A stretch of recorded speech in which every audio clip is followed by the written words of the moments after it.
That's what I can speak for someone. Okay. Just have an idea. Are we ready back, Cheryl? Good to go? Huh? We're Good ready? to go? Okay, well, welcome everyone. We'll call this meeting to order, the Tillamook Bay Community College Education Board at 5:02 p.m. on Monday, December 7th. I'd like to welcome our guests. Thank you for being here. You're welcome. And, Don't get used to that word. And we will move right into the consent agenda. Has everybody had a chance to review the agenda? Do we have any questions about the agenda? Or do we have any questions about the November meeting minutes? If not, we can move into the personnel report and Senior Manager Hucklecool. All right, so the big one right now is the Vice President of Instruction. We've got that, today was, or I think on the 5th will be the last day to accept applications for the first round. And we have the panel will be looking at all of the applications, and there's about 12 so far.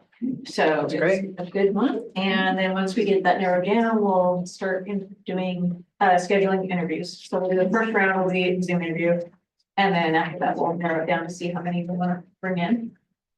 So we're excited for that one, and that it's had that much interest.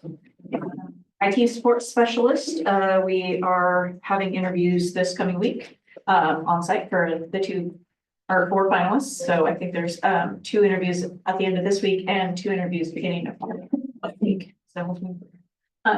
So we're excited to get that filled. And then the CTE Workforce Development Support Specialist, we're still accepting applications on that. We just received another one for the specialist and the apprenticeship coordinator today. So probably about 33, and most of them are from out of state. So we'll have to see how those are. And then the financial aid advisor, they've moved on to the 2nd interview. So there's 2 people that will have in-person interviews next week. Okay. Thank you.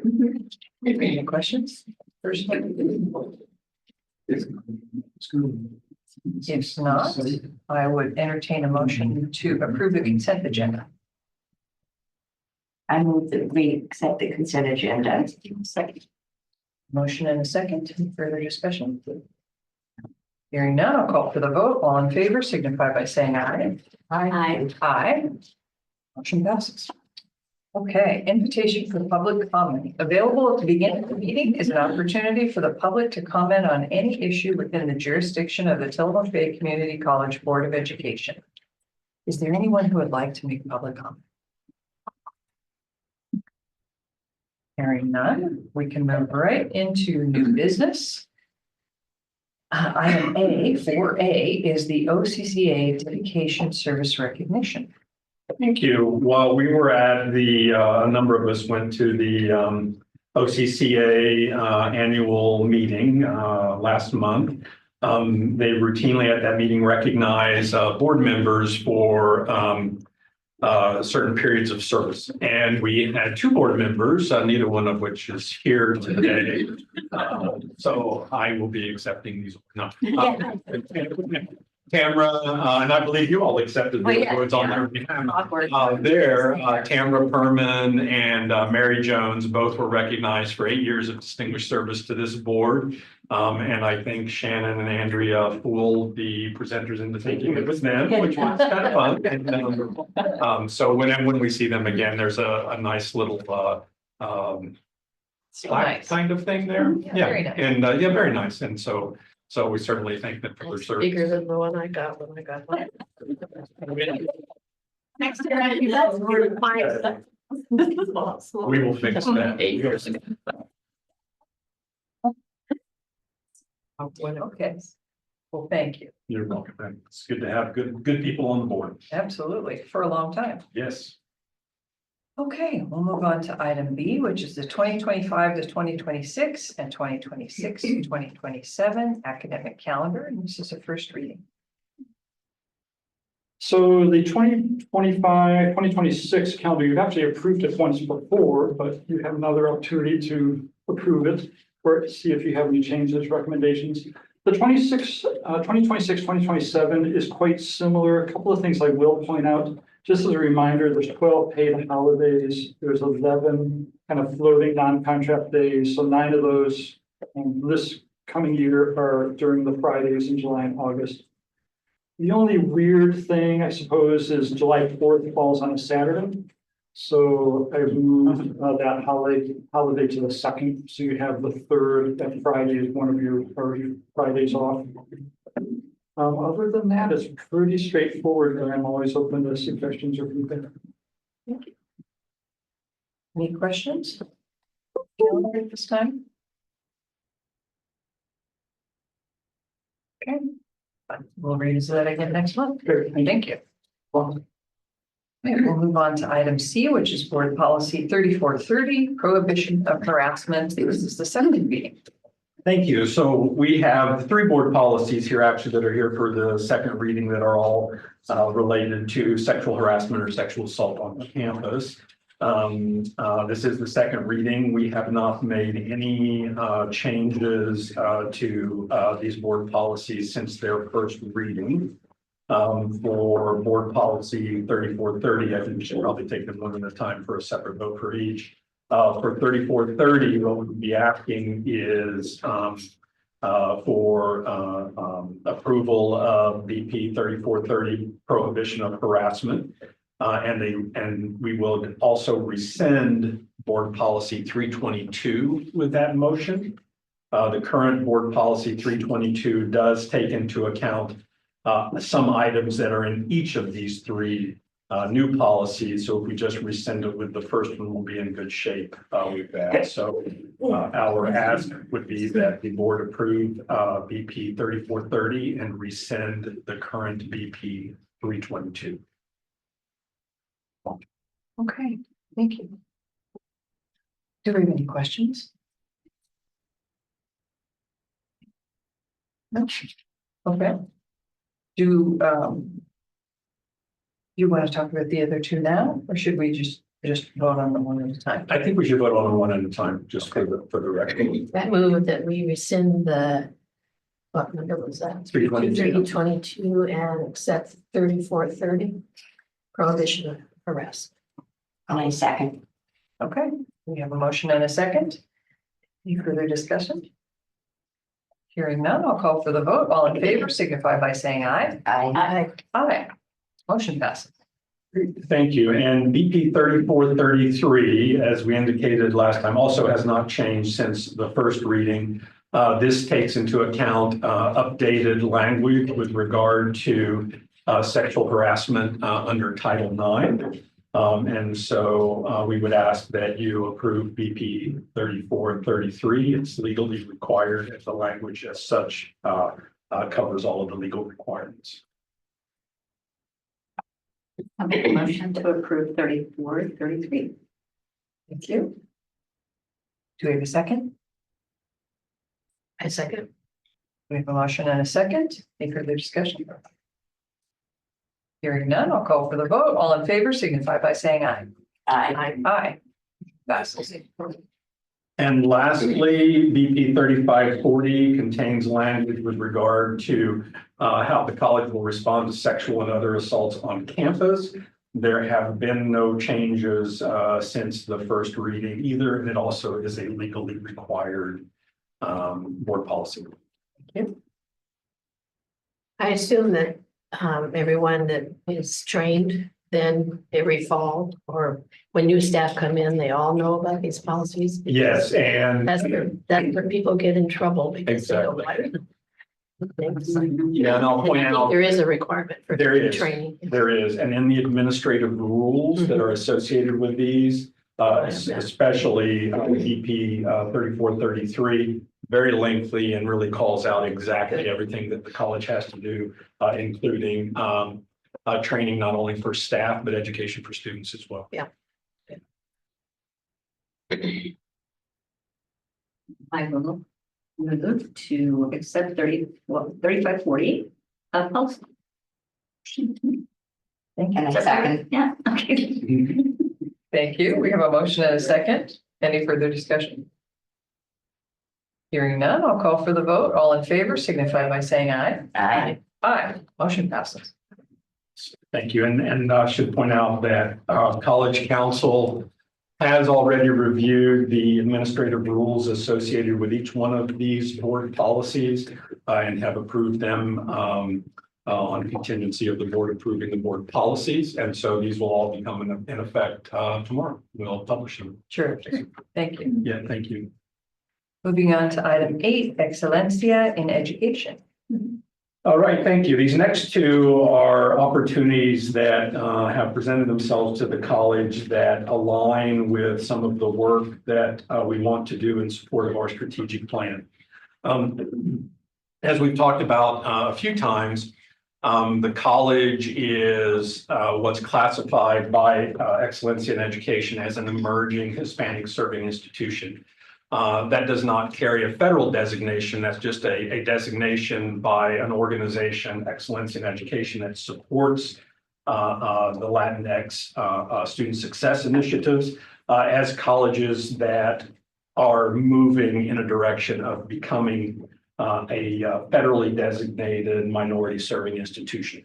In order to be federally designated as a minority serving institution, 25% of the degree seeking students need to be of a particular minority, in this case, of Hispanic or Latinx heritage. We currently are sitting, we haven't looked at it with current numbers, we're close to 25%. I would say we're in the 22 to 24% range. So we're very close to being able to have that minority serving designation. And along with that comes opportunities for funding to support students and initiatives around furthering success for that particularly underserved group. So to be emerging, it's in the 15 to 24% range. So we're in that area there. And what Excellence in Education is, for the most part, I put some background information there. Rhoda and I have been working on this, so feel free to jump in if you want. But they basically are really forwarding best practices and support for colleges to really serve Hispanic students, as opposed to looking at it backwards, like, oh, we've got this designation, we can apply for some funds, let's go get some money, right? It's more like we recognize that we have a population of students that's increasing and we're going to see it increasingly more often. So how can we make sure that our practices, policies, procedures are suitable for that particular underserved or historically underserved population? So Excellence in Education has a program that's called Presidents for Latino Student Success, where you can enroll in this program and receive support for reviewing your policies and procedures and practices from a Latinx lens to ask the question, do we have procedures in place that might be perceived as barriers to that particular population, given their history and experience with higher education?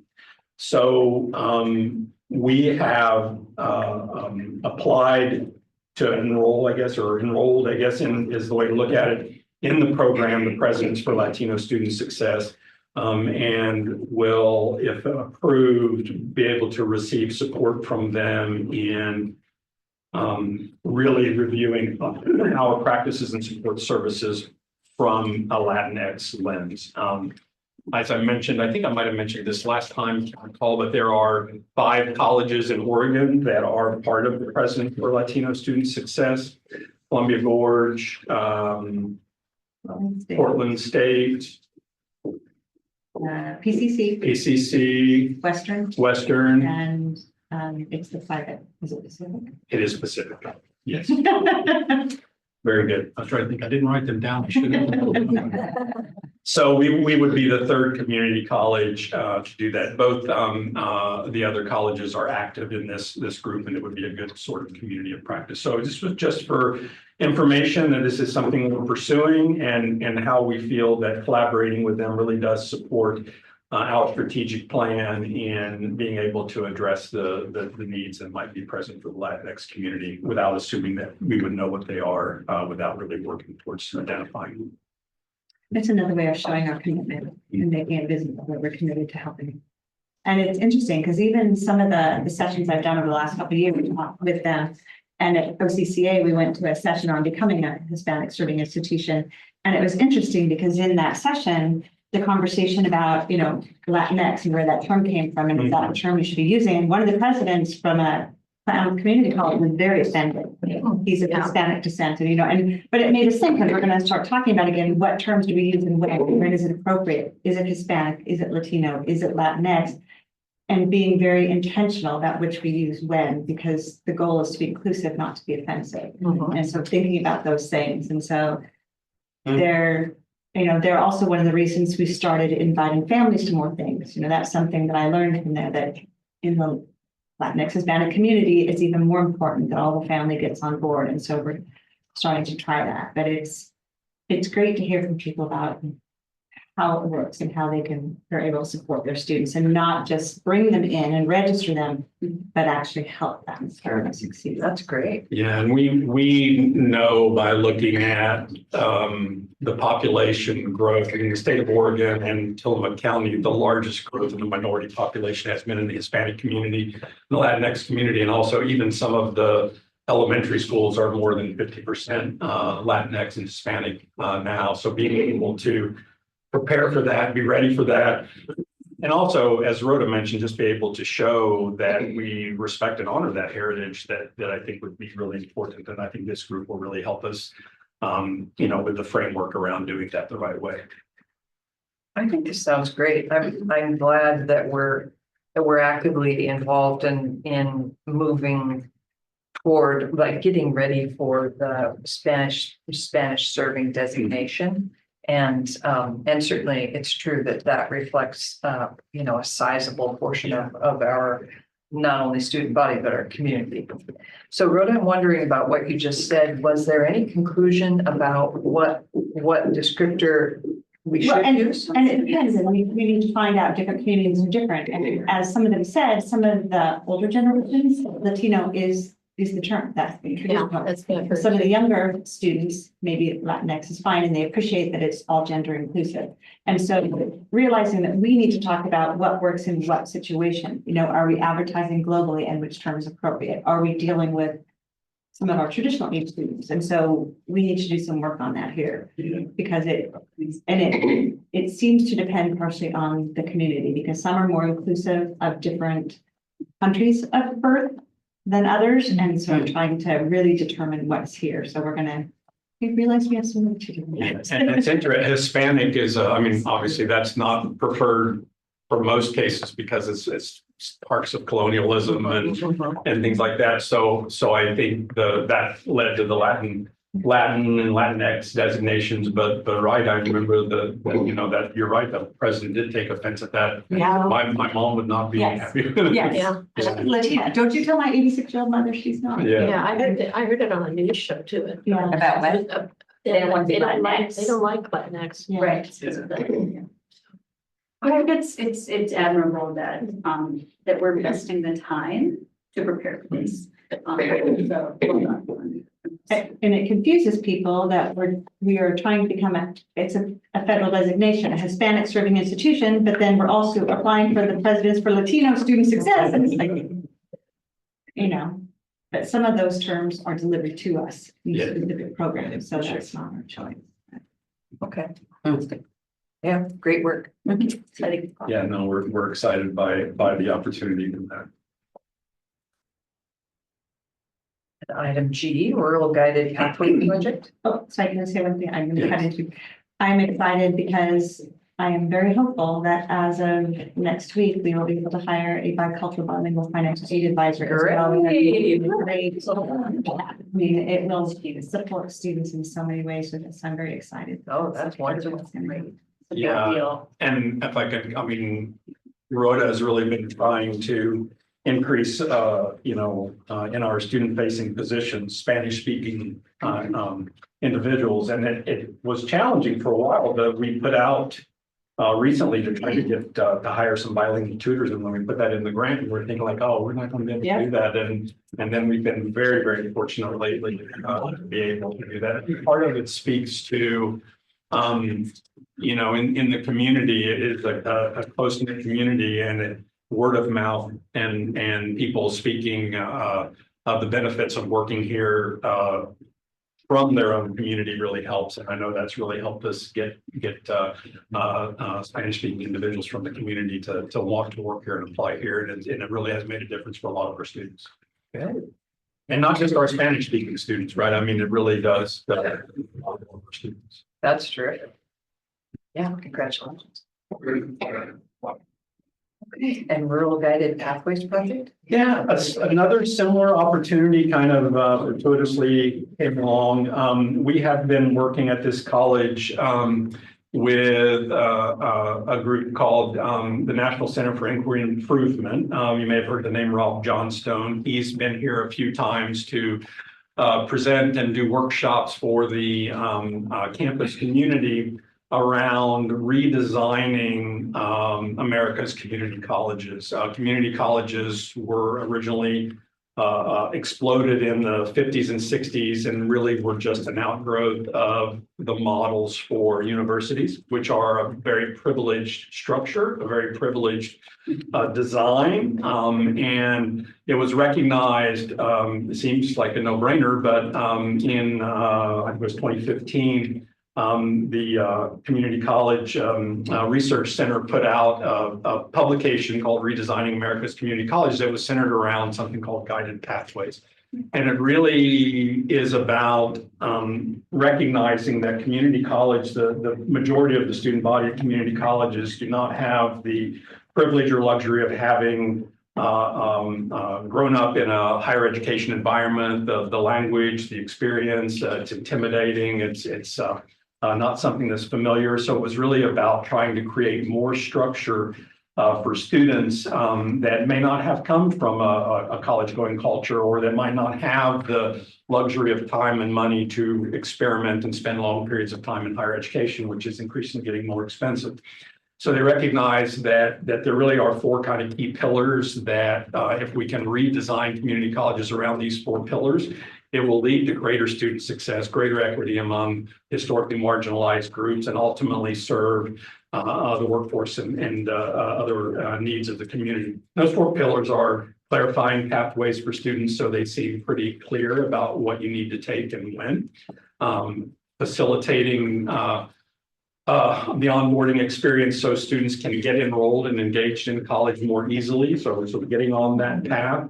And then recognizing that our students are the most vulnerable students and oftentimes have unique needs that other students don't have. So how do we provide those holistic student supports to keep students on the path?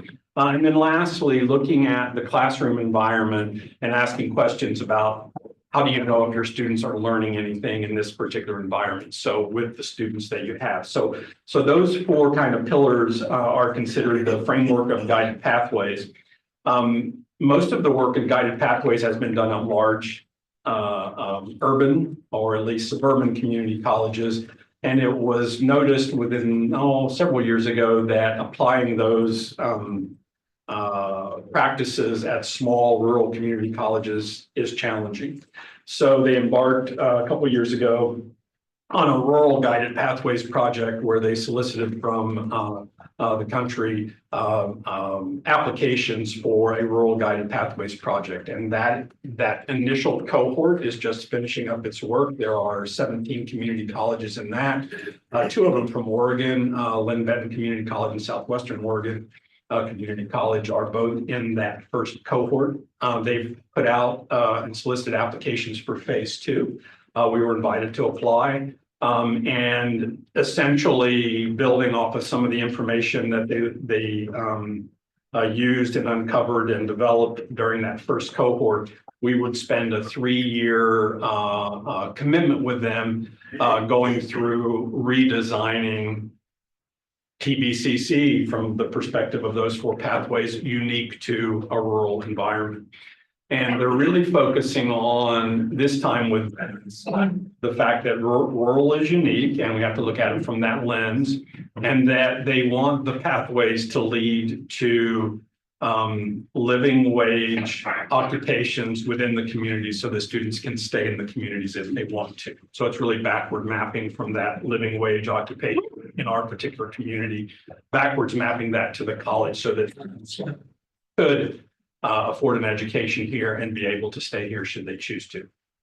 So we are asking for the board's support to apply for this project. I spent today with the leadership team going over the application and developing the application. And we've identified a couple projects we wanted to really focus on. One of them centers around clarifying the path. We want to map programs backward from living wage careers all the way back to K-12, our dual credit programs in the high school. We also want to, so part of that involves identifying those careers, developing programs if we don't have them already that support those careers there. We've done some initial work in that also. And then we also wanted a project where we provide more holistic supports around keeping students on the path. We feel we've done a pretty good job recently with some work on creating new student orientation, better new student orientation. We have an enrollment navigator. So getting them on the path we feel pretty good about is keeping them that we want to work on now. And I think we'll hear a little bit later about some of that keeping on the path with fall retention and things like that.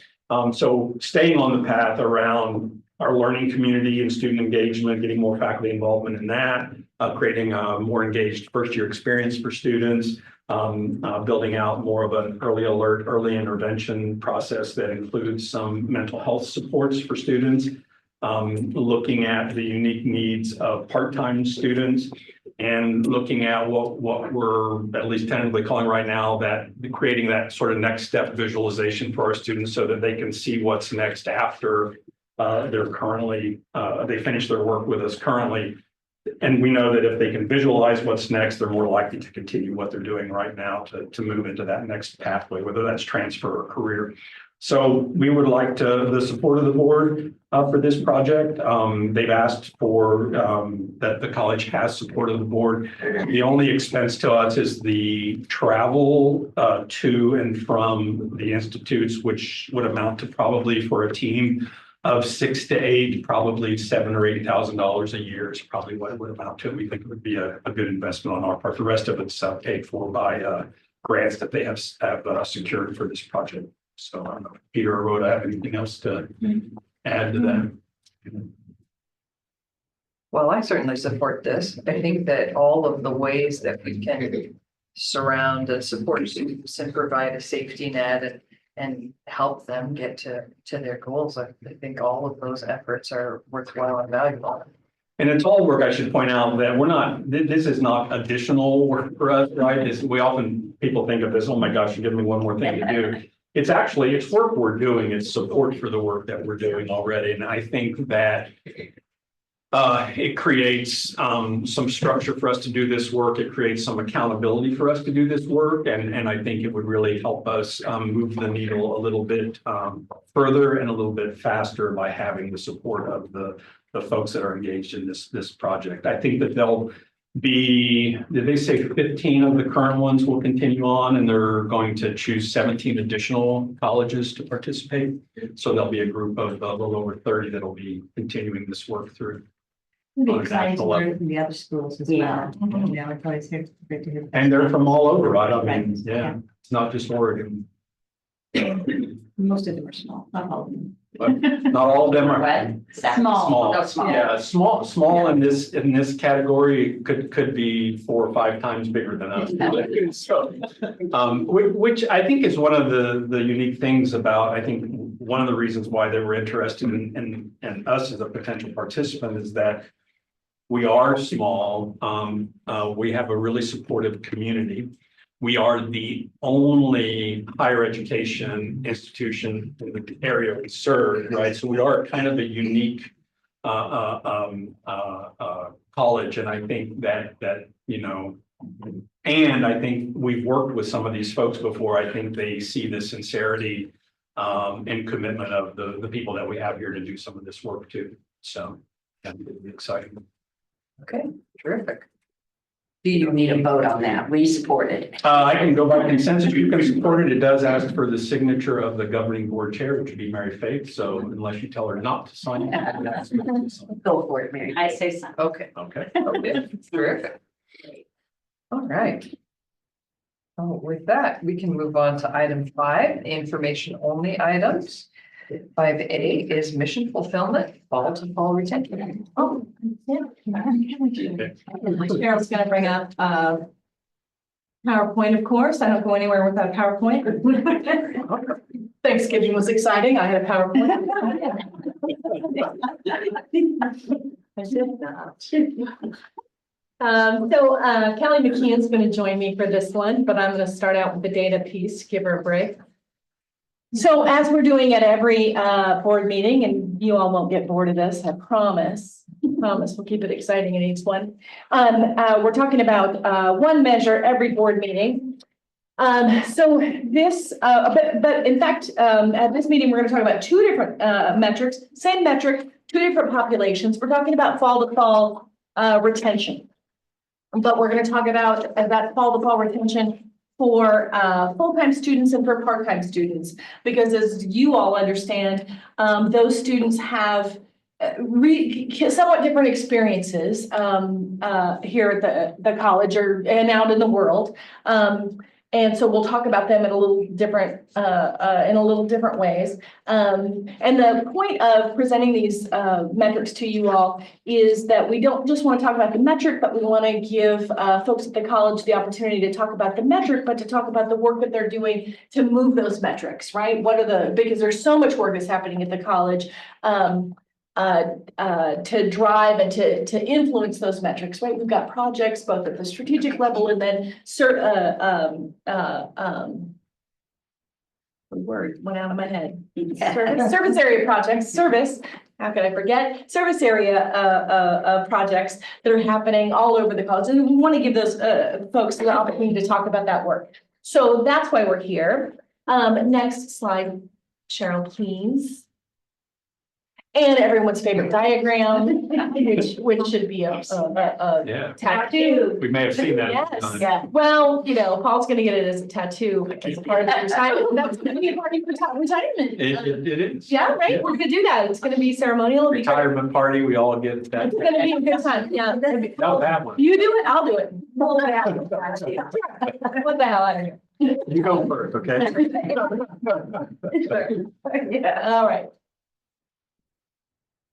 Oh, and it's great. She's sharing the slides. Yes, thank you. Although she's seen these, she knows these slides.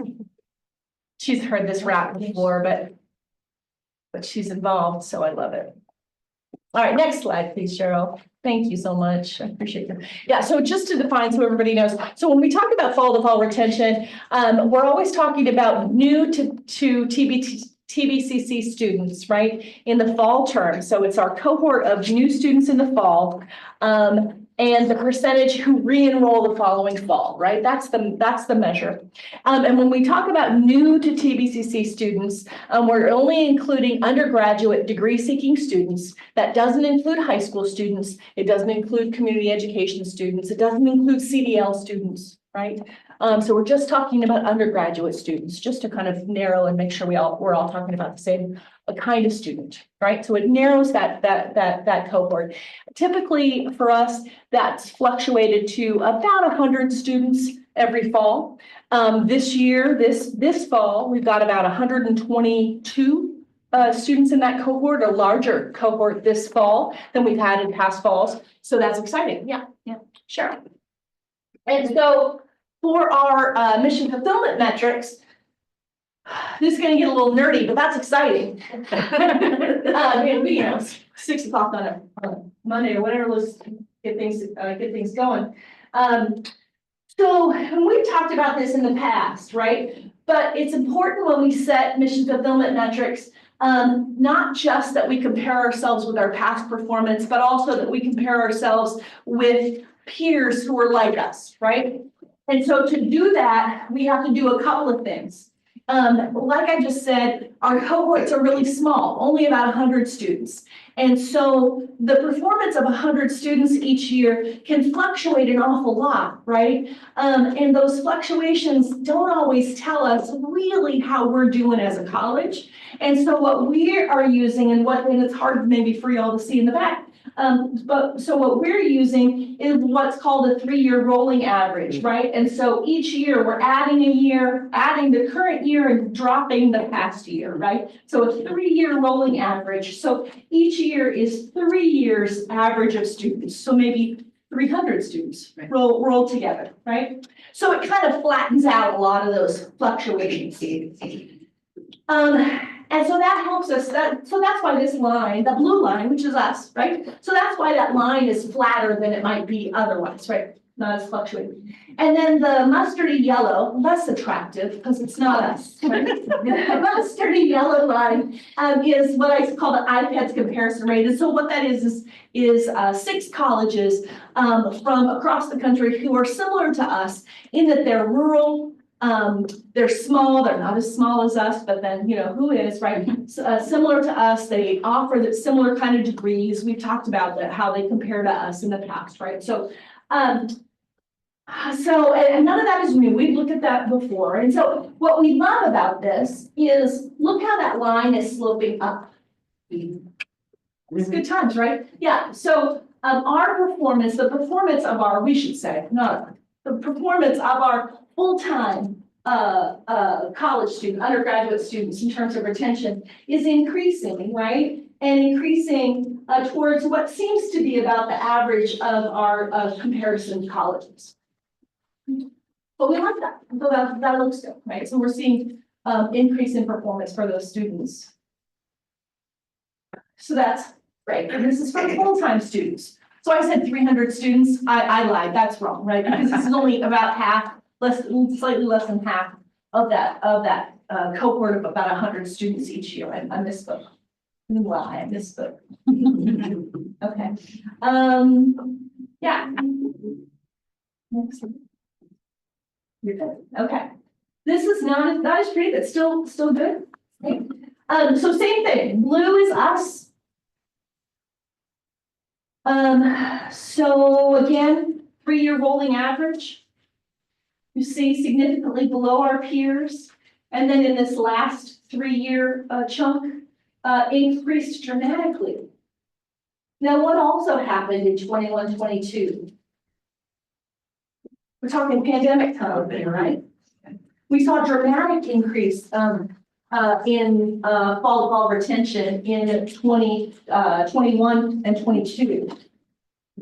Now, one thing I would point out, and this is important, is we're comparing ourselves with our peers, but you'll notice we don't know what the data is for our peers at that time, right? Because of the lag, right? We report our data, everybody reports their data, but I know what our data is.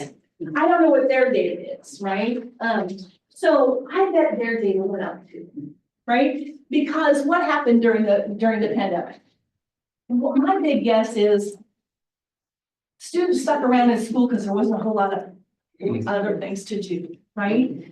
So I bet their fall retention rates went up as well. And there were a lot of. Say that it was great that ours did, but yeah. And did I assume, but did we have programs to reduce tuition and? Oh, yeah. And for tremendous, students? right, and all the COVID money that. All the COVID money that was yeah. coming. And all those other schools did as well, right? So they had tons of COVID money. So I suspect that their rates went up as well, which isn't to say that this isn't great, but this probably went up as well. Yeah. Can I ask? Yes, please, yeah. That, during COVID, did we see a change in the number of students that were full-time relative to part-time, meaning did some full-time students become because we saw that at other institutions where full-time students who might have typically been full-time were part-time during COVID. Yes. So you had. Yes. Another reason it went up could be that some of those students that went up were actually some students that would have been full-time, stayed Yes. full-time and whatever, so they were more. Yes. I don't know what the right word is, but more prepared or. Full-time students tend to be more prepared, right? Yeah, And so with full-time students, the typical profile of a full-time student was taking part-time classes, then they'd be more likely to be retained, right? But that's gonna be It's true for stick everybody, around. I think. Yeah, Yeah. sure. Yeah, COVID was wacky, right? So we're just gonna see, yeah. Yes, it was. Yeah, that's the shorthand, that's the like shorthand takeaway right now.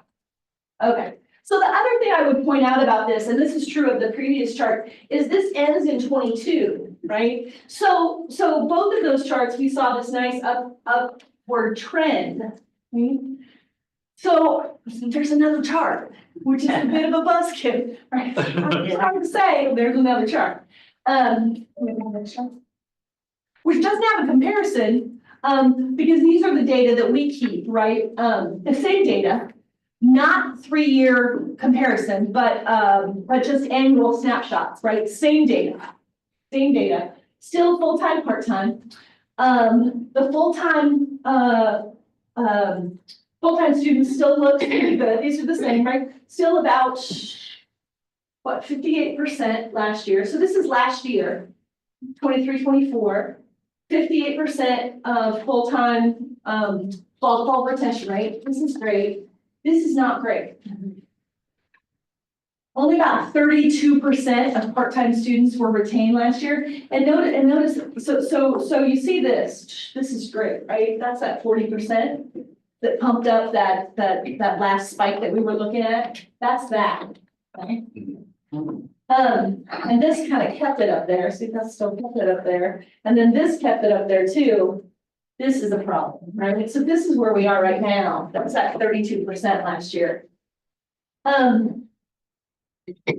So this volatility, I mean, look at that. 12, it was like 12, 15%, something like that. In 1920, about 15% of part-time students were retained in the following fall.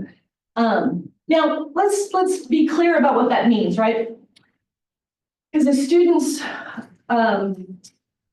journey in college, I hate to talk about their journeys, but a student's journey in college is long and bumpy, right? And so just because a student enrolls in fall and doesn't return the following fall, doesn't mean that they may not return the following winter or spring, right? Or a year later, right? So they may very well earn a certificate or a degree down the road. This is just one static measurement, right? And that very well does happen. It may happen, it does happen, certainly, right? But the longer they're out, the harder it is to get them back. There, yeah, totally, yeah. So, and the longer it takes, and Kelly's gonna, Kelly's really gonna talk about this a little bit.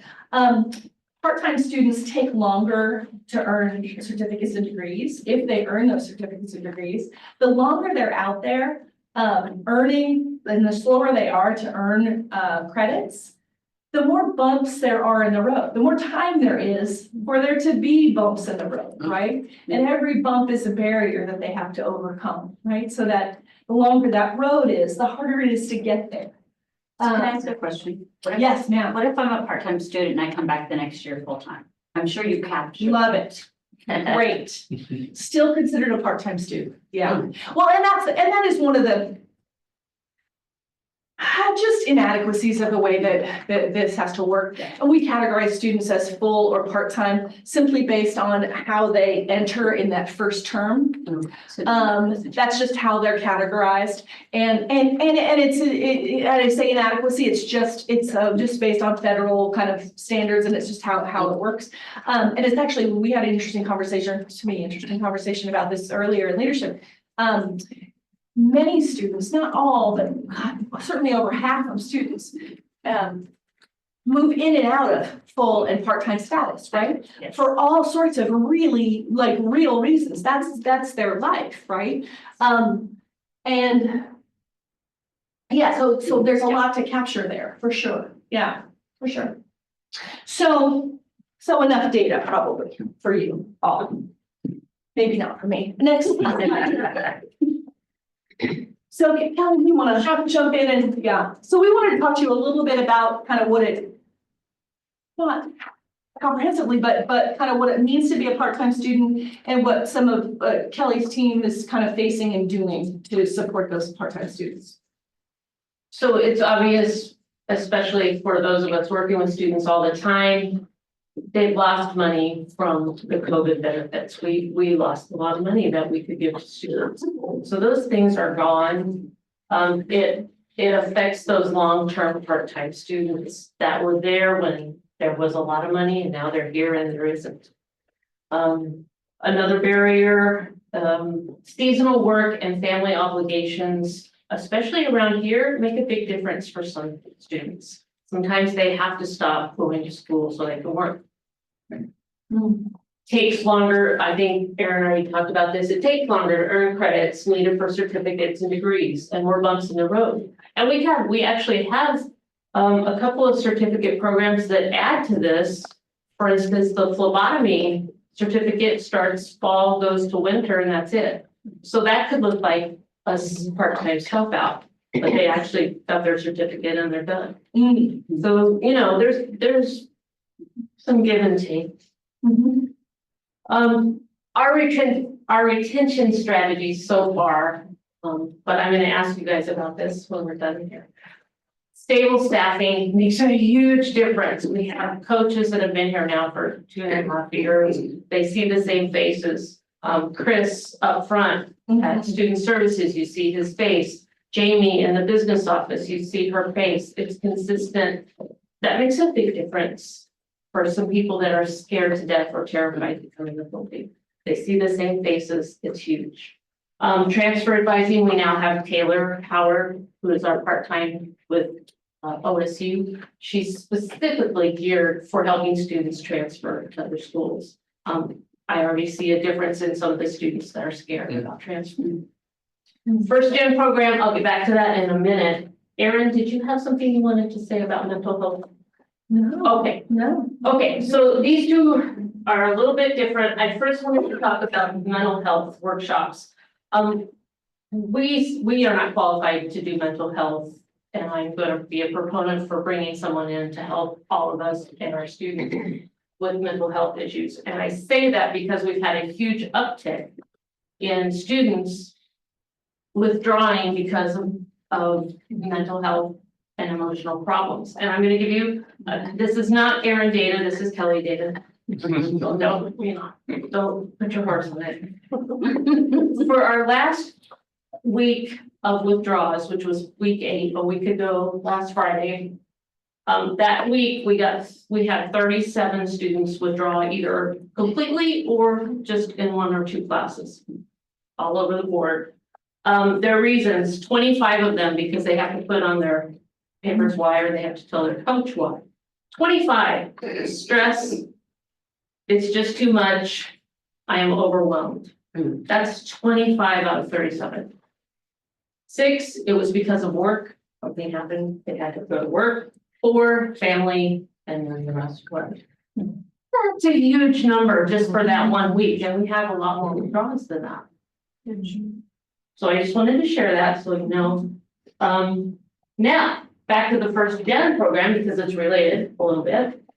Thank you for those of you that have been involved in this. We're trying to get students who have no comprehension or understanding what it's like to go to college some help, right? And so first time in college, students are able to join the first gen program. Not all first gen students that come here join the program, right? But it's open to all of them. And we have approximately, with our second year students, about 55 students right now in the first gen program. I wanted to say for the withdrawals that happened in week 8, just in week 8, 5 of them were from the first gen program. So that's 14% of the withdrawals for that week. That's really good. You know, if you look at it that way, I think that this program is helping students, at least first generation students, but we need help for all the other students. So that's what I want to ask you is, do you have ideas for us? We have had workshops ad nauseum for over a year, and I bet we've gotten 8 students total in all of them. They're not working right now. Students want something else. We've had fun things that students do join and belong and come to craft things. It seems superfluous to college, but that's what we can get them in at. We can't get them in for workshops, like financial workshops, learning workshops, study workshops, all the things. And so I'm asking you guys if you have any ideas, because I'm open to everything right now. You know? But I did want to we wanted to share this because there are things that are working. And we're trying, but we need more. Because first gen helps the first gen students, but it doesn't help that 86% of students that look through that aren't first gen. And so, Thank you. thank you. That's excellent. Thanks. Yeah. So a couple things that popped into my mind are like for stress, you said that 25 of the 37 cited stress, that it was just too much and they were overwhelmed. Yes. So I was wondering about, what about yoga or Tai Chi or something fun and physical that could be done on campus for free that helps people learn to manage stress? I love that. We used to, Sydney used to do Sydney, yoga too. Yeah, and there were some students that would die. It's a great idea. I'm writing it down. Sure. And are we polling people? Are we asking people, like with exit interviews, if they can tell us what it is? Like, I wonder how many of those are childcare, you know, not that you can solve that, but it'd be good to know. Or how many of them are stressed over the current, just the climate that we live in? I mean, if you think about it, I mean, it is a hard time. Even, you know, not just at school, but at work, everything, so. It'd be, Because if they're, and how do over- we support people through that? yeah, if they're overwhelmed, you don't want to throw more stuff at them to do. Well, that's what I was They're not gonna do it, doing. because they're already overwhelmed. Yeah. But are there any kind of wraparound services working with the county counseling Oh, department? the overwhelmed word got me, Yeah, because to me, that says too much. but I know the counselors there, they're overwhelmed. Yes, they are. But is there some kind of connection with, that can be You mean Tillamook family counseling? Yeah, I don't know. We had one at one point that came and here, I think that the trick is having someone here regular so that there can be a relationship that's built with people.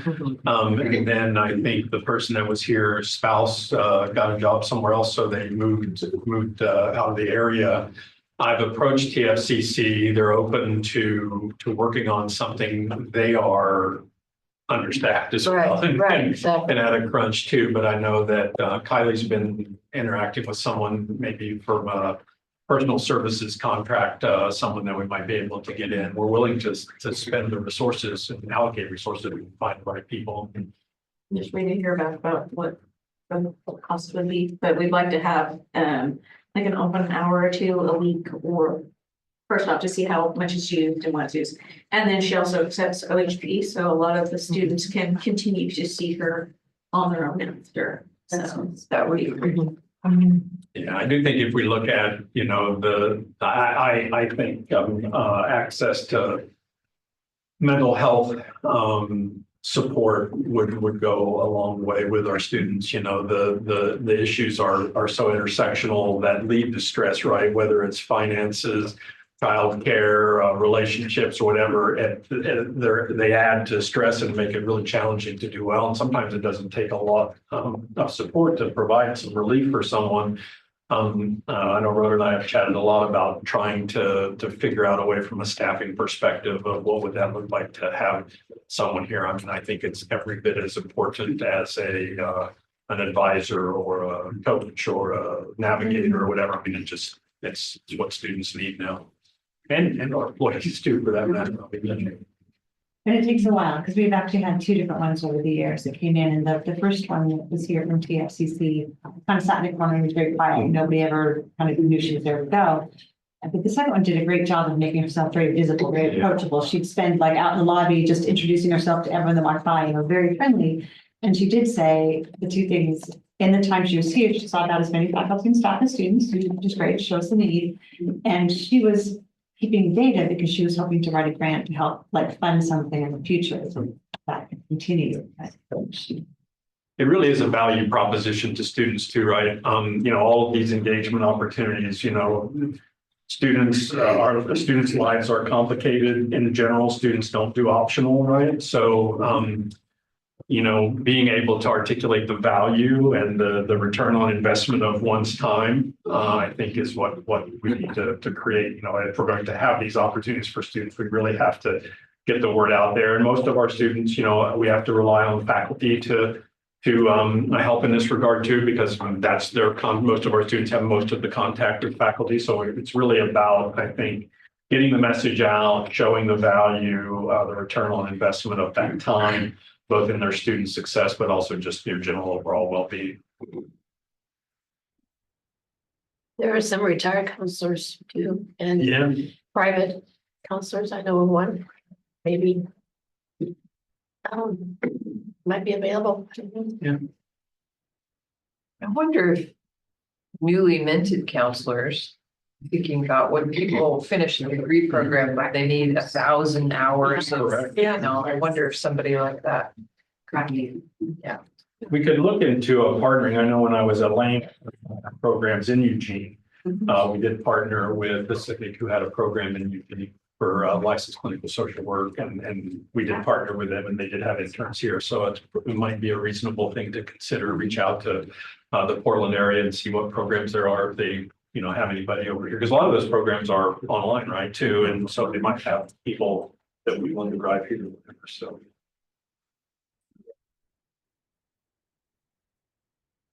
Awesome. Thank you. Thank you, Kelly. Okay, let's move on to the ASTBCC report and Riley Collinsworth. Hello. For my report, the main thing I wanted to talk about was, when we had our meeting with Paul, he had the idea of kind of us trying to focus on 3 main focuses for the year and kind of just all of our tasks be within those 3 kind of topics, I guess. So we kind of nailed those things down. So I thought I'd share what they were and kind of our ideas within that. So our first one is having food on campus. We have some ideas and stuff we're kind of working towards inside of that. And then our next one is student and community engagement, which, and student support, which is what we're kind of doing right now with our daily needs drive, which is going pretty well. We have 200 donations so far. So I think, and we're halfway through it. So I think it's going pretty well. And then also with that, we are hosting our Crafternoon on Thursday in the lobby.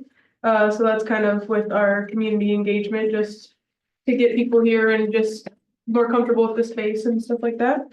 And then our last of the third focus, or 3 focuses, is fundraising.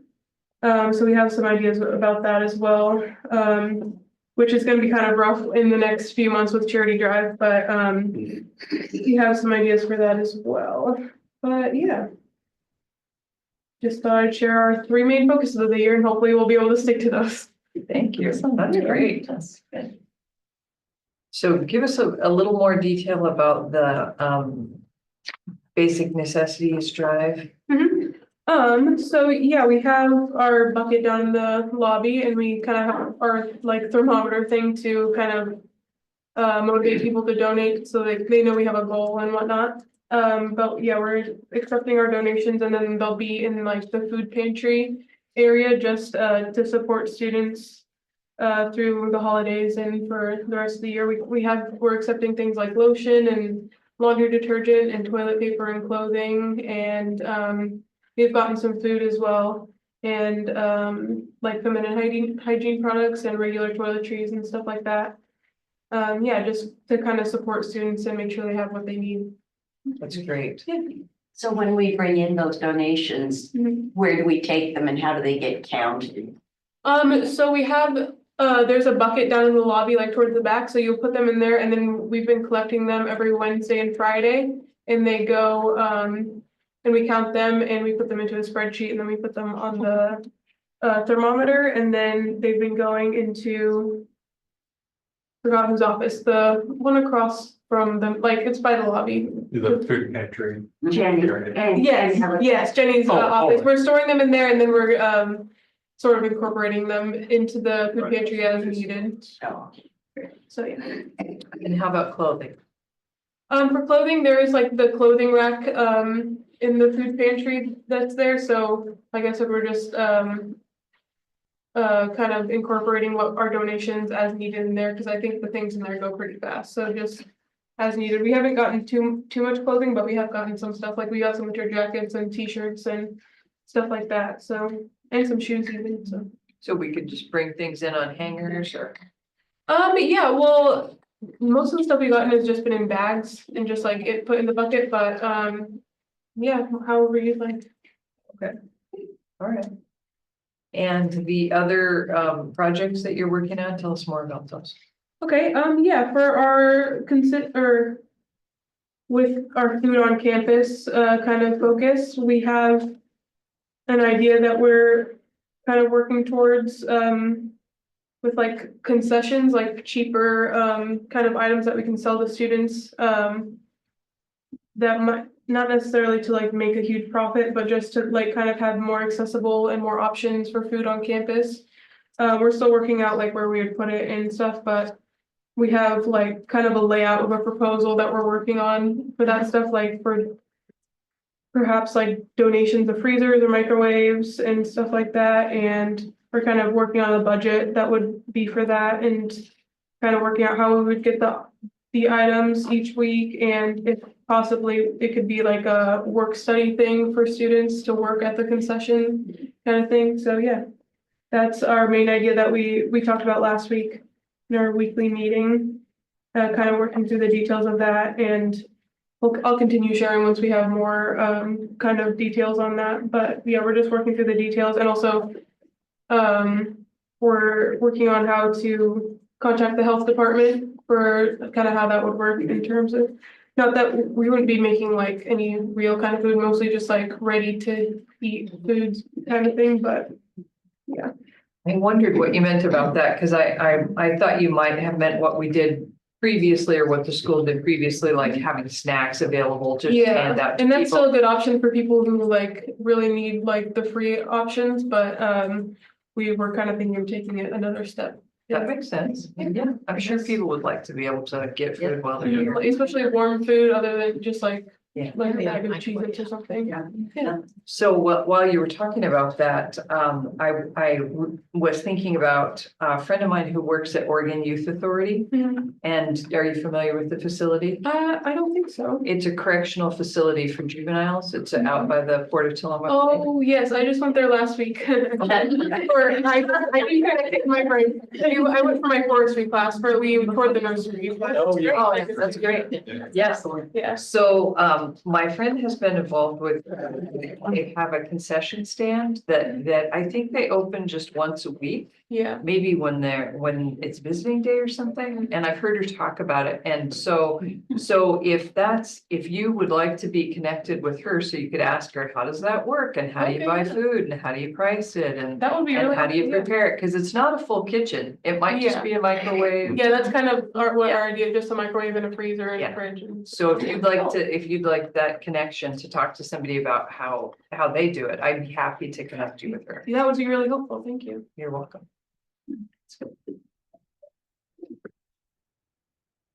Any questions for Riley? Good No? job. Well, yeah, well done. Thank you for your Thank good you. work. Okay, let's move on to the financial report. We skipped some construction. Oh, sorry, construction update, sorry. I will Not intentionally. I'll stand in for Jason, give you kind of a brief one. Jason's out ill today, so. Oh, too bad. Yeah, so over the past month, basically on the health education building out here, they finished all the footings and stem walls. You'll notice if we look at it in the daylight, you can actually see the shape of the building and start to see where the large rooms are going to be there, at least any load bearing walls. They are backfilling. There was a lot of unusable dirt that had to be removed, and they're backfilling all of that now to bring everything up to grade. They were working on that today, and I think they're mostly done with that. They've put in all the in-ground plumbing and electrical work that needs to go in that will be under the slab. So they're finishing that up, and I believe tomorrow, yes, starting tomorrow, the slab will be prepared for the first pour. They have to put in rebar and a vapor barrier and things like that, and then they'll start pouring the main slab of the building over top of the electrical and plumbing that went in. So there'll be a floor that will start to take place in there. Once we get that, we want to start having some tours and visits into the space once it's suitable for walking, a little bit easier to walk in. I will tell you that Jason and his team have put in so much time. When it's raining here, there's a lot of water that gets here, right? And prior to, when did it stop raining? Maybe Monday, Tuesday, something like that. Last week, we had about a 10 to 14 day stretch where we got about 10 inches of rain. The wastewater, the rainwater, stormwater management system isn't totally installed yet. So there's a lot of manual work that has to be done to pump the water. So they were here pretty much around the clock trying to manage that. And at one point he called me, and it was a Sunday morning, and he's like, I don't know what to do. It's going to flood. I'm like, I don't know what to do either. So I met him here, and we just kind of, took turns keeping an eye on it. But I'm amazed that once the rain lets up, how much water we can actually get rid of down. It's all going down off Brookfield now and running down east down Brookfield. Ultimately, I think it daylights into Holden Creek somewhere down in that area. But it was scary there for a while. There was a lot of water. So it's been really nice the past week. They're tying up some of that stormwater management issues, so it shouldn't be so time consuming for us to be able to manage throughout the rest of the winter. So we're looking forward to that there.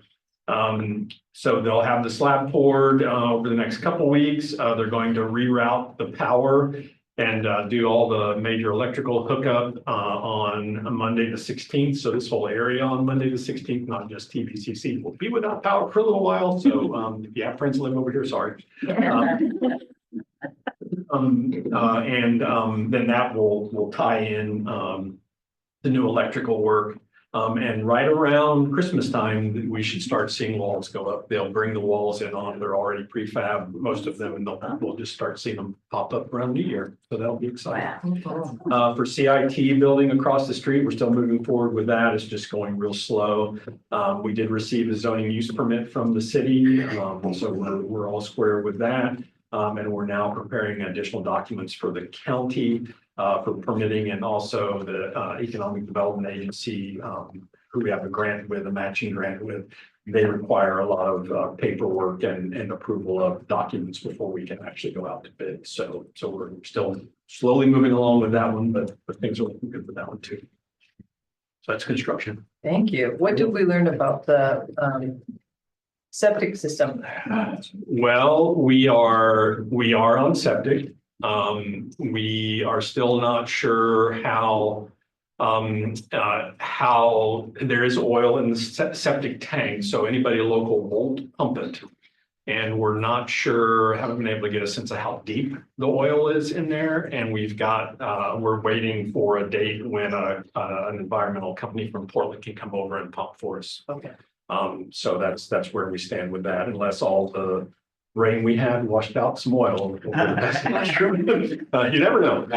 But yeah, we're still waiting for that. Hopefully we'll still be able to retain the septic system. If not, we'll have we'll just fill it, decommission it, and create some new mechanism out back behind the building there. Okay. Can you hook up with the city? We can't hook up with the city. We have the same issues. If it was already on sewer, we could, but since it would require an additional sewer tap, there's kind of a moratorium to additional sewer taps out here. The only reason we managed this building was because we're not tying in with a new tap. We're actually creating a added ability to store and hold so that we can dose from this building. So in terms of the flooding problem with the new building, are we getting any more help from our contractor or the subcontractors? I'm just thinking about why is that Jason's responsibility? We thank you. Yes, we are in the middle of sort of resolving that with them. They had some issues with one of the subcontractors who was doing some of the excavating. They were slow to do some of the work or didn't want to complete the work in a timely manner. They're managing them better now, and we are working towards resolving that issue. The Kirby Nagelhood, who's our general contractor, has actually hired a third party to come in and do some of the work that the other company wasn't doing. So yes, we are getting some support from them. Well, that's encouraging because we'll have more rain. Yeah, well, you think? We always agreed that, and we have the capacity to manage the stormwater through storage and just casual pumping.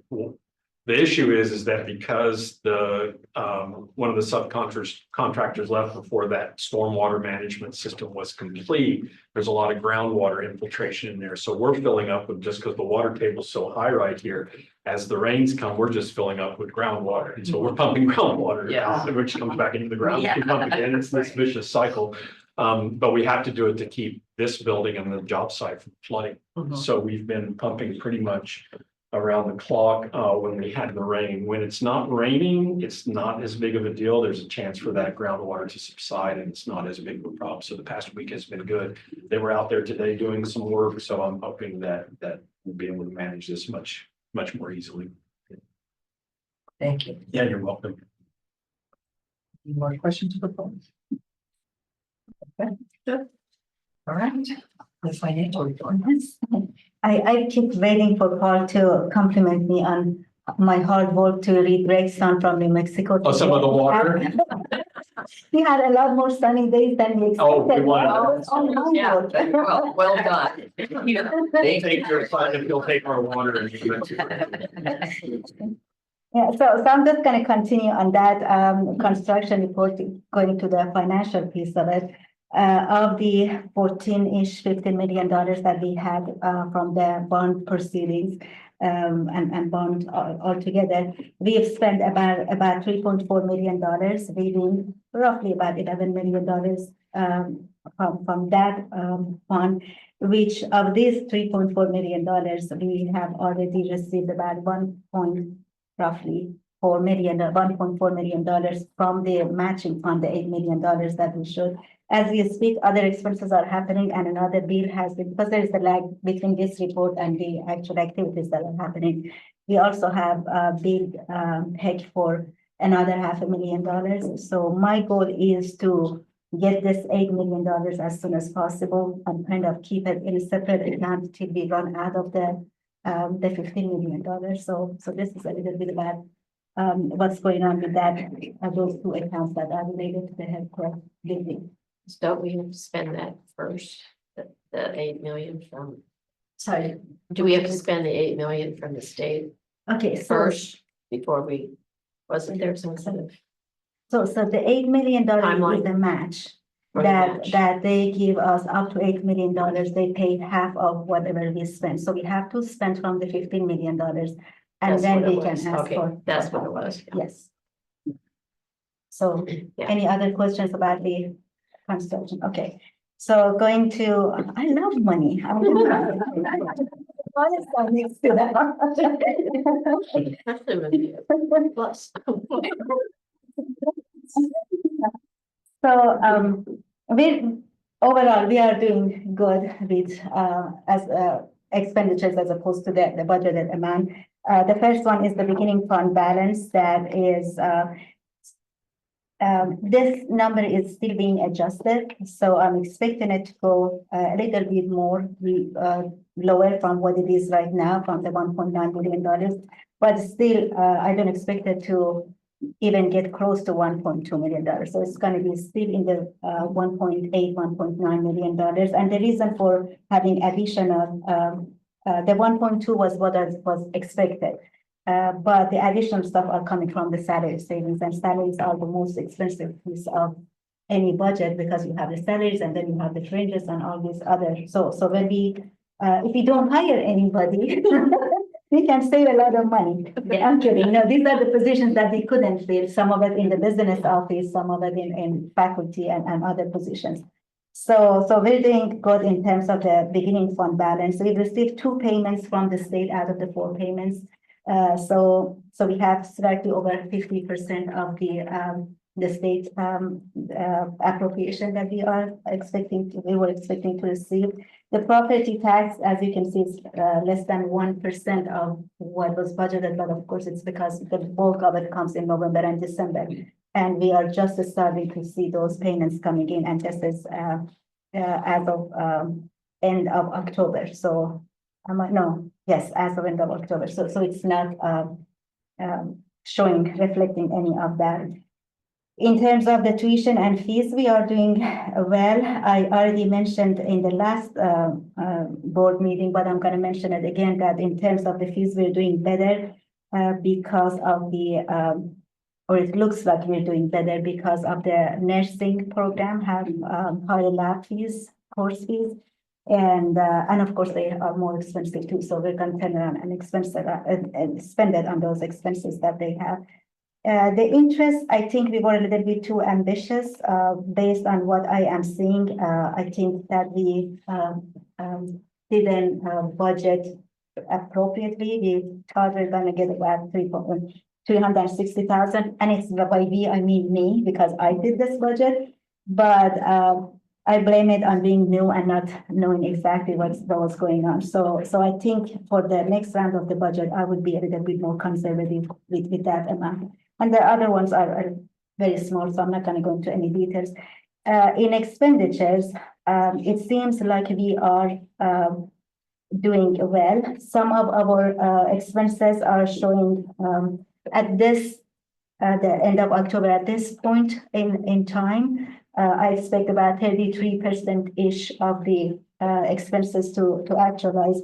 But of course, we know in instruction, because the term starts at a different timing and all of that, that's expectable. And everything else seems pretty good and reasonable. I'm happy to explain anything that you may have a question about, but I think we're doing well in terms of our revenues and expenses. And I was going to talk about one other thing, yes, and that's so the money that we have with LGIP, that's several different accounts that we keep there. But out of these, the timber tax reserve and also which was the strategic initiatives, these are pretty much our reserves. So in the first one, we have over $4.9 million, and in the latter one, we have about $1.3 million. So I think in terms of reserves, we also are doing good. And I think that's it for the financial report, but I have a few sentences to say about the audit as well, if you don't have any questions and you're interested. So the audit is going on. The very first thing that he said to me that made me laugh so hard is that he was very surprised to see me here. He said, with everything that was going on last year, I wasn't so sure if I'm going to see you. By that time, I have a ticker scheme that I show. But anyways, he was here last week. Of course, was a short week, almost 2.5 days of him. And he's going to be here this week. And if we need to next week, he's going to continue to be here. I'm not going to let him out till he finishes everything and gives me the report, because there's no way that I'm going to ask for an extension. Right. At least this is what I'm thinking. So he's going through some of our financial stuff, and so far so good. And he hasn't come across anything that is a surprise for me or anything that we are not prepared for yet. So I think it's going to go well, but please keep in mind that FY24, starting from July of 23 to June of 24, is the time that we had a lot of different processes and different people having their hands into that. And even though I started in November of 23, it took me a couple of months to figure out where I am, what should be done or what shouldn't be done. So it's a year that if we do well on the audit of it, then then I think I can give myself a pat on the shoulder. Good job. But I'm waiting to see if he's gonna find anything or not. Thank you. Sure. So a couple months ago, you told us that you thought you were very close to being all caught up with the PERS work and the forensic work, et cetera. So can you give us an update on that? Sure. So in terms of what we were behind with repairs, we've been, we've done all the reporting and now we are doing all the reports in-house. So basically in the business office, we are taking care of the reports and the payments and all of that is happening. And not just pairs, also all the other aspects of the payroll. So on top of getting the payments to everybody and do it correctly and timely and all of that, then we have to turn around and deal with all the withholdings, all the benefits, all these other, and health insurance was another one that we had issues with, that either we weren't deducting the right amounts when it came to deducting from the employees, or we didn't even have the right rate to begin with. With that, also we are up to date and everything is, I mean, in terms of the recordings, the quarterly recordings, we didn't have any reports submitted for entire calendar year of 23 when I started here. We are on top of all of those as well. There is one piece of pairs that is, we still are working on it, but we are up to date for the year that it's being audited. But I still need a couple of months of the current fiscal year that we are working on. And I'm hoping in a couple of weeks we'll be done with that too. And it's something that we call pairs reconciliation. So when we do the deductions and all of that, or the allocations, because we pay for parts of it too.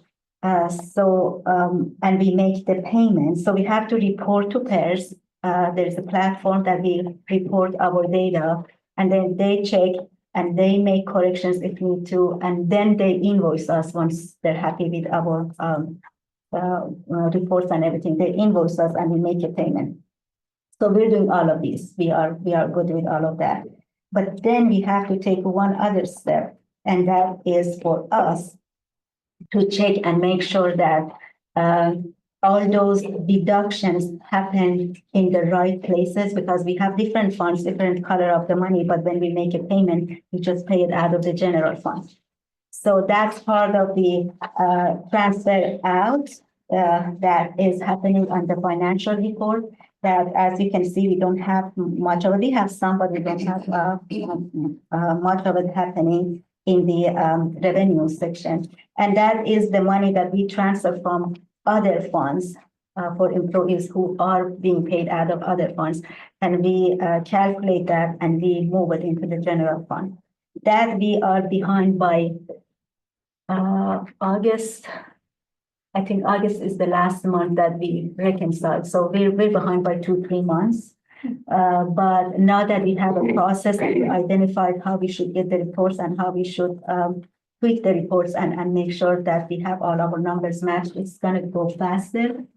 But this is the entire process as I see it. I don't know if I answered your question. I'm happy to go into more details if there is anything. Thank you. I appreciate the update very much. So the Genzabar issues, are those resolved? Yeah, so when I was new, We're managing better. yeah, when I was new, I remember I sat over here and I reported to you guys and said the issue with Genzabar is that the payroll module doesn't talk to the finance module. I don't know which one of you remembers that exactly, but this is exactly what I said, but I was wrong. At the time, I was thinking that it's Genzabar that is the problem. Not that Genzabar is not, but Genzabar has certain steps that you have to take for all the underlying tables to work with each other and interact with each other and do it. So what I have learned is that we weren't doing the payroll the way it was intended. Over the time, as different people took over doing the payroll, which they did great job on making sure at least people were getting paid.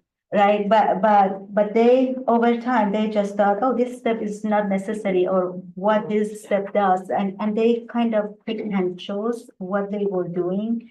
And the problems that we were seeing on the finance side of things, it was Gensible, but it wasn't Gensible. It was the user pick and choosing how to do it. So one of the things that I did after the new payroll person was hired, I sat with him and actually the senior staff, and we went through some training from Gensible. Also, before that, we got as much information as we could. We got it from Kyra, and the combination of those two, and having people who have background in payroll and understand what to look for when you're doing something also help. So Gensible hasn't changed, but the way we are using it is more in line with how it likes us to treat it, I guess. So because of that, we're doing a lot better. Actually, this month, also we have another training with the payroll for the payroll module, and I want that the focus of that one be on the W-2s. Because last year, getting the W-2s until the last minute, we were all on our toes trying to figure out. I mean, I had to kind of divvy up some of the tasks between the few of us who were working on it, and Kylie had to do or how do you say it, origami or origami. So she had to. We didn't even have the right envelopes for it. We had to fold them in a certain way. So it was fun. I guess now I can say. But we're going to do some trainings about W-2s. Even though we've done it, I know we can do it, but I want them to tell us if we're doing it right or not. And the other good thing is that, sorry, I'm getting a little bit farther away from your question, but I think you will appreciate it, is that because we do our payroll on the 5th of the month, for the W-2s, we have pretty much from the 5th of December till the end of January to get our W-2s out. But my plan is that right after this December 5th payroll, we're gonna do all the payroll related activities. Then we're gonna have this training. And there are some other questions that we can sure, but the bulk of it is gonna be on the W-2s. And I'm hoping that we can do at least W-2s into the play environment and make sure that everything is going the way we expected it. And who knows, maybe we can have the W-2s done way before the end date, because around that time we have the 1099s, the 1098s, all this fun stuff that we have to do. So that's kind of the plan for the rest of the year till we get all those recordings done. That's great. Thank you. Sure. Thank you for all the work. Sure, thank you. Do we have any other questions for Sharon? I'm reading that PERS might be going up drastically. Have you heard anything about PERS? No, our rates, Yeah, is that what you were asking? I'm there sorry. was an article on Oregonian. Our rates are out for the next biennium. They only go up a fraction of a Okay. percent Then for I our don't know. current rents. I'll have to go back and look at it, but it was Yeah. something about. Yeah. Could be some major changes. Yeah, and I know the governor's budget came out today and she put a good bit more money than anticipated into per stabilization. Okay. I know, so. Okay. Thank you. Sure. We'll move on to the president's report. Great, thank you. I will start by, I do want to acknowledge the stress that CFO Momtazri has been under. Directing the stuff. Well, you know, I mean, I every day I tell her that like it's not perfect, but what?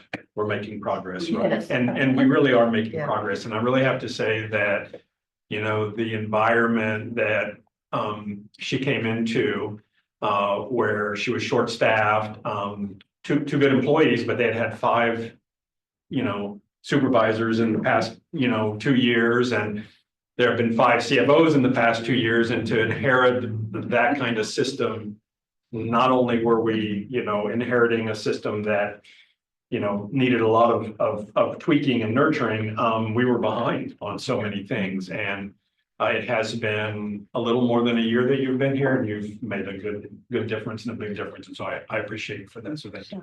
Yeah. I said you're gonna thank me for the sun. And you have to have a longer than a week for. No, thank you for that. I know it's a hard work, and I feel good about where we are, and we'll be even in a better place, as time proceeds. So, thank you. Couple updates, and enrollment just update. We have our latest enrollment numbers in that Aaron ran. We're up about 6% fall over fall, which is good. We do anticipate more growth in winter and spring in addition, because we do have a second nursing cohort that will be starting in, January. Wow. Yeah, next month they'll be starting, and then a third cohort that will start the following September. So we're really cruising along there. We still have retained 15 of the 17 that we started. They're doing really well. So they're continuing their clinical placements and learning a lot and doing really well there. We have admitted the second nursing cohort. In fact, this evening they had an orientation. There are 16 students. Of the 16, we had 26 or 27 applications, accepted 16 students. 13 of them are local, either live in Tillamook County, went to Tillamook High School, one of the Tillamook County high schools, or took classes with us, their prerequisites with us. 3 of them are not local. I don't know where they're from. My guess is somewhere in the valley, most likely, but it could be north or south of us as well. Of the 16, lo and behold, we have 5 male students. So we're excited about that there, and 11 female. 12 of the 16 identify as white, 4 of the 16 identify as Hispanic Latinx. Of the 16, 7 of them are currently our students pursuing their prerequisites with us. 9 of them are returning students, so they've been a year out or more since taking some of their prerequisites. And of the 16, 6 out of the 16 completed I won't say this right, completed an allied health program at TBCC, a different allied health program at TBCC, whether that's phlebotomy, medical assisting, CNA, EMT, something like that. So I feel really good about, we went out on this venture wanting to serve the Tillamook community. I feel really good about being able to do that. So I think that's really good. I thought I would mention, I did briefly mention the governor's recommended budget came out today. With regard to community colleges, OCCA, the Oregon Community College Association, was recommending a budget of $920 million, which is an increase over $800 million from the current biennium. So that's for the next biennium. We were anticipating the governor's budget would come back flat again at around 800 million. It's at 870 million. So that's a 7% increase. Still, as I mentioned, short by about 50 million, but a move in the right direction. And just for reference, the governor's recommended budget will come out. Usually the budget we ultimately end up with is better than the governor's recommended budget by the time it makes its way through the legislative process. So things look pretty good. Some of the colleges at 870, at the governor's recommended budget, TBCC will be just fine. In fact, I think we'll be in good shape. Many colleges, however, even at that budget, will have to have some serious cuts. So because they're entering with a structural deficit. So hopefully we'll see a little bit more money coming out of the community colleges. So whether it's one time or not, I don't know, but that looked good anyhow there. We did spend last month at OPC. It was interesting at the Oregon President's Council and OCCA, and then subsequently the OCCA annual meeting a week later. It was just post-election. In fact, OPC was the day after the election. So there was a lot of conversation around what the anticipated changes are to the higher education landscape. I think it's a real conversation, regardless of what your political leanings are. There will be changes, and to the extent that they'll impact community colleges, I'm not sure yet. Obviously, There's not a lot of experience in some of the appointees that have been mentioned so far for higher education positions and also education positions in general at the Department of Education. It is unlikely that there'll be any significant, the Department of Education will still exist, but the issue will be to what extent will the policies and processes and people shape the landscape moving forward from that. So it'll be interesting to see how that plays out and what responses TBCC will have to make in response to that. We also spent time talking about transfer instructor qualifications for teaching at community colleges. And lastly, we spent some time talking about a financial monitoring report that HEC is going to require us to, the community colleges to submit as a system. And we're working now on what would be the types of information that we would want to put in that so that report couldn't be used against community colleges in any way. A lot of the community colleges are currently in bargaining and,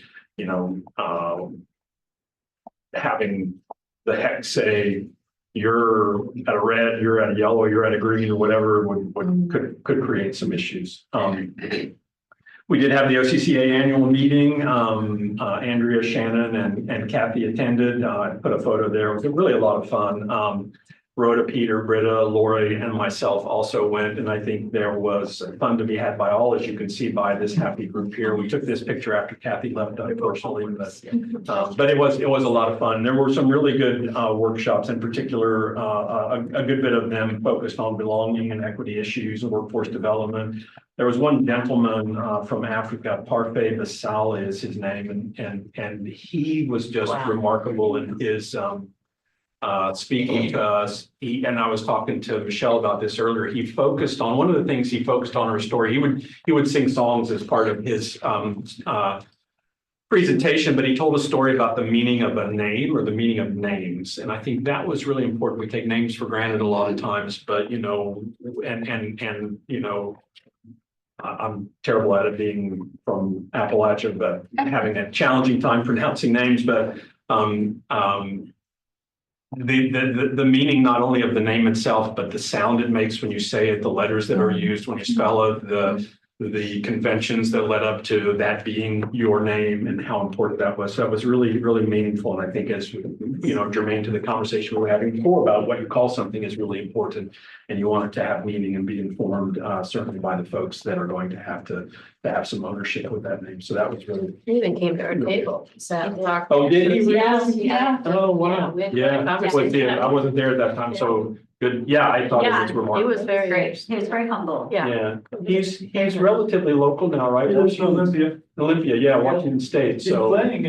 He's playing at the end of December in Portland. Oh, is he really? Wow. It's at McMillan's, isn't it? Yeah. I'll have to look into that. Yeah, I would love to have him come here as well. At some point, maybe we'll get him out here. It was really, really remarkable.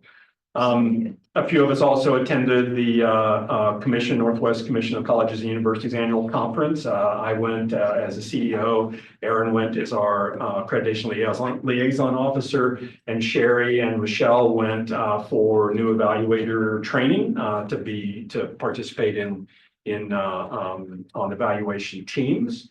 And again, a lot of focus on equity, politics and changes to higher education. Again, this was just on the heels of the election again as well. And some really good sessions on AI, I thought that were really interesting. So we're going to have to venture into that world here at some point as well. So it was a month of attending conferences and whatever, but I do think it was time well spent, and I'm glad that I got to spend it with some of you all. It was really, really good to spend some time away from school in that environment too.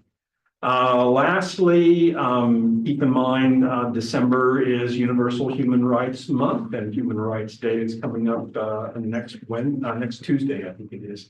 Next Tuesday, and it is a time when we do recognize that every human being deserves equal rights regardless of race, ethnicity, religion, or sexuality. So we can think of that on that day if you would. I think it would be really nice. upcoming dates, we have some college closure dates because of holidays and the like. We are still tentatively planned to be closed on December 16th, as I mentioned before, for construction. We'll have no electric that day.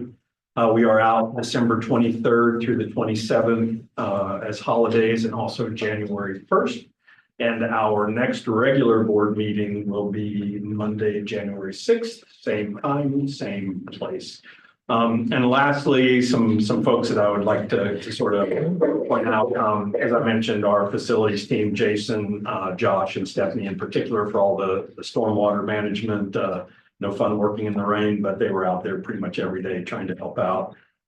Sarah Miller put a lot of time in lately with Canvas, and of course, outcomes assessment being that time of the year. We have had a lot of nursing and allied health applications. Katie Summers is our health professions coordinator, and she provided a lot of support to the faculty and employees in that area in these applications. And I'd like to give kudos not only to Riley, but her entire team for the Daily Needs Drive and looking to try to provide some basic needs that people shouldn't have to worry too much about. So thank you for that work that you're doing. And that's my report. Thank you. Well, I wonder if Kathy has an announcement she would like to make to the board. Well, I did send my letter to Paul, that I'll be resigning from the board as of January 7th. So the January 6th will be my last meeting. So I've been on the board 10 years, and I've enjoyed it. I've enjoyed every minute of it, because we're lucky that we have a great board to work with, a great college to work with. Knock on wood, we haven't had a lot of issues that a lot of boards run into. But I need to be at home with my husband, taking care of my husband, and 10 years is long enough. Somebody else is starting. Yeah, it's time. Thank you very much. Thank you. Yeah. So I'll be here in January. So. Yeah, I'm glad, because I want us as a board to recognize you when we're all together, and we're a little short staffed and board tonight. And so I'll say it again next month, but I just want you to know how very much I appreciate your 10 years of service. Thank you. Thank you. You too.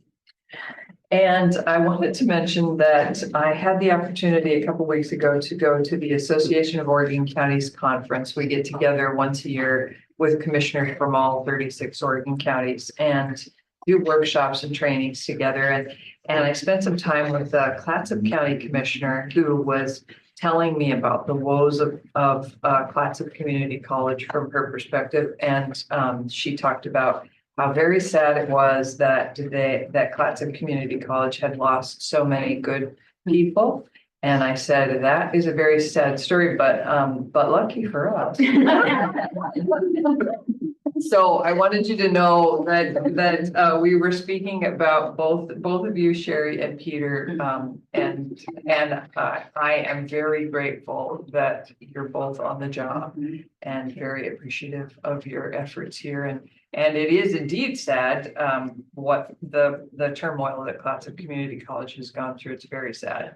And it's a real benefit to us that you landed here, and I'm glad that you. You're welcome. Anything else from the board? No, we do have a brief executive session planned. Sure. Okay. All right. Any other board concerns you want to talk about right now?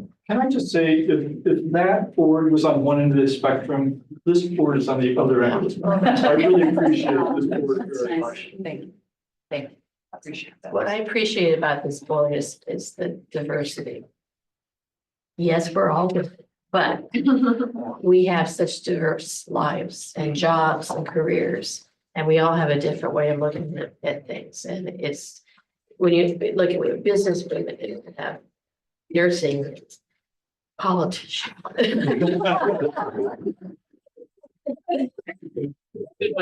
Educators, social work. I mean, we cover it all. And that's what makes it work. It really does. Yeah. Okay. Well, then we will go into executive session. So we'll excuse everybody who doesn't need to stay, either by the people who do, or is it just the board? Just. Okay, we'll excuse all of you and wish you a very Merry Christmas. Yes. So, Riley, shall I, do you want to give me your email address or something? Oh, yeah. So I can connect you with my friend from Hawaii.